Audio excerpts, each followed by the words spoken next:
Nació el 18 de julio de 1918 y fue el primer presidente de Sudáfrica en ser elegido por medios democráticos bajo sufragio universal. Tiempo antes de ser elegido presidente, fue un importante activista contra el apartheid, por lo que fue encarcelado durante 27 años. En 1948 llegó al poder en Sudáfrica el Partido Nacional, que institucionalizó la segregación racial creando el régimen del apartheid. El racismo institucional se remontaba en Sudáfrica al menos a 1911 y prohibía a la gente de origen africano ocupar puestos de trabajo cualificados. Numerosas medidas promulgadas en las décadas siguientes habían llevado ya a la exclusión de gente negra y mestiza del censo electoral. Bajo la inspiración de Gandhi, el Congreso Nacional Africano propugnaba métodos de lucha no violentos. La Liga de la Juventud del Congreso, presidida por Mandela en 1951 a 1952, organizó campañas de desobediencia civil contra las leyes segregacionistas. En 1952, Mandela pasó a presidir la Federación del Congreso Nacional Africano de la provincia sudafricana de Transvaal, al tiempo que dirigía a los voluntarios que desafiaban el régimen. Se había convertido en el líder del movimiento. La represión produjo 8.000 detenciones, incluyendo la de Mandela, que fue confinado en Johannesburgo. Allí estableció el primer bufete de abogados negros de Sudáfrica. Adoptó la ideología del humanismo internacionalista, que sostendría durante toda su vida.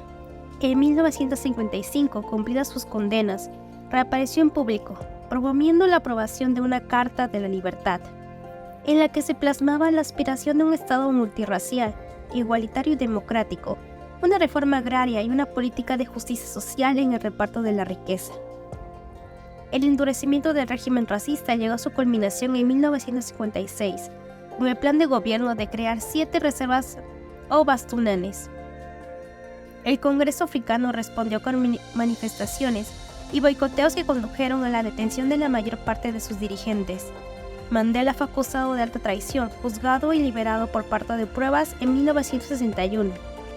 Durante el largo juicio tuvo lugar la matanza de Sharpeville, en la que la policía abrió fuego contra una multitud desarmada que protestaba contra las leyes racistas, matando a 69 manifestantes en 1960.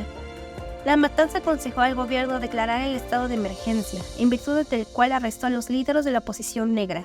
Mandela permaneció detenido varios meses sin juicio.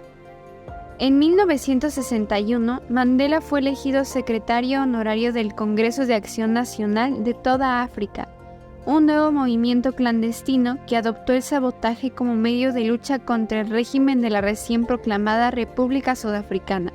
Se encargó asimismo de dirigir el brazo armado del Congreso Nacional Africano, la Lanza de la Nación. Prisionero durante 27 años, de 1963 a 1990, en penosas condiciones, el gobierno de Sudáfrica rechazó todas las peticiones de que fuera puesto en libertad. Nelson Mandela se convirtió en un símbolo de la lucha contra el apartheid dentro y fuera del país. En 1984, el gobierno intentó acabar con tan incómodo mito, ofreciéndole la libertad si aceptaba establecerse en uno de los bantustantes a los que el régimen había concedido una ficción de independencia. Mandela rechazó el ofrecimiento. Finalmente, Frederick de Klerk, presidente de la República por el Partido Nacional, hubo de ceder ante la evidencia y abrir el camino para desmontar la segregación racial.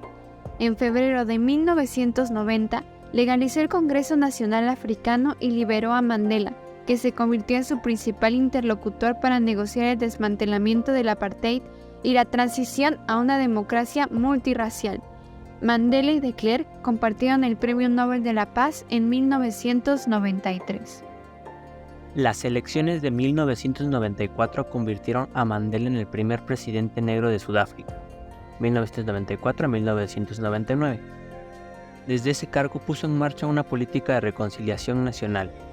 Mandela inició el Plan de Reconstrucción y Desarrollo, que destinó grandes cantidades de dinero a mejorar el nivel de vida de los sudafricanos negros en cuestiones como la educación, la vivienda, la sanidad o el empleo, e impulsó asimismo la redacción de una nueva constitución para el país, que fue finalmente aprobada por el Parlamento en 1996.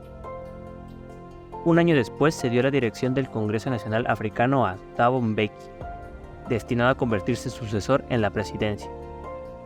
En julio de 2013, estando el líder gravemente enfermo, la población sudafricana se lanzó a las calles para celebrar su 95 aniversario.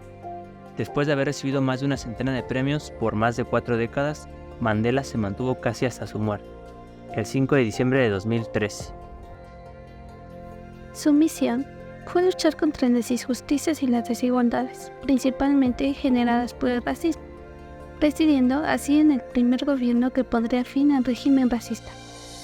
El siglo XX dejó 2 guerras mundiales, 2 campos de exterminio y el terror atómico, pero también grandes campeones de la lucha contra la injusticia, como lo fue Nelson Mandela.